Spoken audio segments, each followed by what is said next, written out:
एक दिन हजरत मोहम्मद मुस्तफ़ा सल्लल्लाहु अलैहि वसल्लम जंगल के करीब से गुजर रहे थे। आप सल्लल्लाहु अलैहि वसल्लम ने देखा कि एक यहूदी शिकारी ने एक हिरण को बांध रखा है। जब हुजूर सल्लल्लाहु अलैहि वसल्लम करीब गए तो हिरण रो पड़ी और अर्ज करने लगी, या रसूल अल्लाह, आज सुबह मैं अपने बच्चों को छोड़कर खुराक की तलाश में निकली थी, मगर इस यहूदी ने मुझे पकड़कर बांध दिया। सुबह से अब तक कैद में हूँ। मेरे छोटे छोटे बच्चे हैं जिन्हें मैंने दूध नहीं पिलाया। उन्हें मेरी कमी महसूस हो रही होगी। उनके गले प्यास से सूख गए होंगे। या रसूल अल्लाह, मेरी मदद फरमाइए, मुझे इजाजत दिलवाइए कि मैं जाकर अपने बच्चों को दूध पिलाऊं। हिरण्य की दर्द भरी फरियाद सुनकर रसूल अल्लाह सल्लल्लाहु अलैहि वसल्लम की आंखें नम हो गईं। आप सल्लल्लाहु अलैहि वसल्लम ने शिकारी से फरमाया, ऐ यहूदी, तूने इस मासूम हिरण को क्यों बांध रखा है? यहूदी ने जवाब दिया, मैंने इसका शिकार किया है। जंगल के जानवरों का शिकार जायज है, इसलिए मैंने इसे बांधा है। नबी करीम सल्लल्लाहु अलैहि वसल्लम ने फरमाया, क्या तू नहीं देख रहा कि यह एक माँ है? इसके थन दूध से भरे हैं। ये अपने बच्चों की मोहब्बत में बेकरार है। इसे छोड़ दो ताकि यह अपने बच्चों को दूध पिला सके।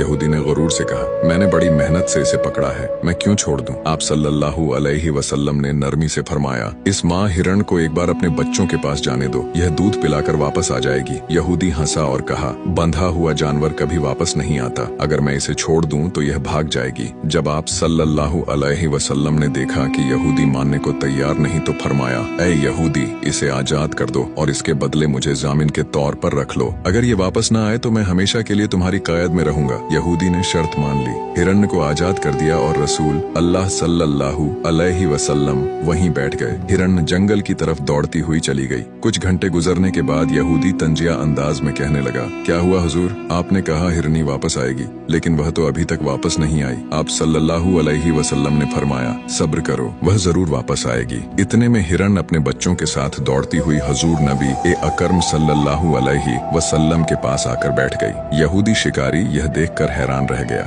यह देखकर यहूदी रो पड़ा और बोला, या रसूल अल्लाह सल्लल्लाहु अलैहि वसल्लम, जैसे आपने इस हिरण को मोहलत दी, मुझे भी मोहलत दे दें ताकि मैं भी अपने बच्चों समेत आपके दर का गुलाम बन जाऊं। सुभान अल्लाह। फिर वह कलमा पढ़कर मुसलमान हो गया।